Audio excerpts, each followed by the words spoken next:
ఈ సైట్ వచ్చేసి మనం రీసెంట్గా అయితే కంప్లీట్ చేసాము. ఈ సైట్లో వచ్చేసి స్లైడింగ్ విండోస్ అయితే వాడలేదండి. స్లైడింగ్ విండోస్ వచ్చేసి మనకు 50% ఓపెన్ అయితే అవుతుంది.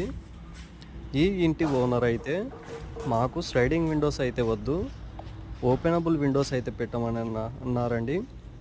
ఈ ఓపెనబుల్ విండోస్ ఏంటంటే మనకు 90% అయితే ఓపెన్ అవుతాయి. ఇలా ఇక్కడ మన హార్డ్వేర్ కూడా ఇక్కడ చూస్తున్నారు కదా, దాన్ని ఫ్రిక్షన్ హింజెస్ అంటారండి. SS304 quality. SS304 అంటే మనకు రస్ట్ రాకుండా లాంగ్ లైఫ్ అయితే వస్తుంది. వాటర్ ప్రూఫ్ కూడా, వాటర్ ప్రూఫ్ ప్లస్ రస్ట్ కూడా రాదు. ఇక్కడ ఈ హ్యాండిల్స్ వచ్చేసి కాక్స్పర్ హ్యాండిల్స్ అండి. ఇవి కూడా మంచి క్వాలిటీ హ్యాండిల్స్ అయితే యూజ్ చేసాము. ఇలా ఓపెన్ అయితే అవుతున్నాయి విండోస్లు. ఈ ఫ్రిక్షన్ హింజెస్ వల్ల మనకు బెనిఫిట్ ఏంటంటే గాలి వచ్చినప్పుడు ఇవి అటు ఇటు ఊగకుండా స్టాండర్డ్గా అయితే నిలబడుతుంది కొంతవరకు.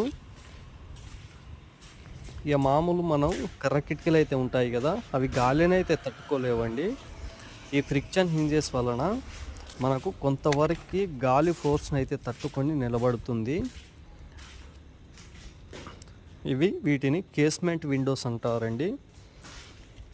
ఇందులో మనం కూలింగ్ గ్లాస్ అయితే యూజ్ చేసాము. Saint Gobain company black smoke.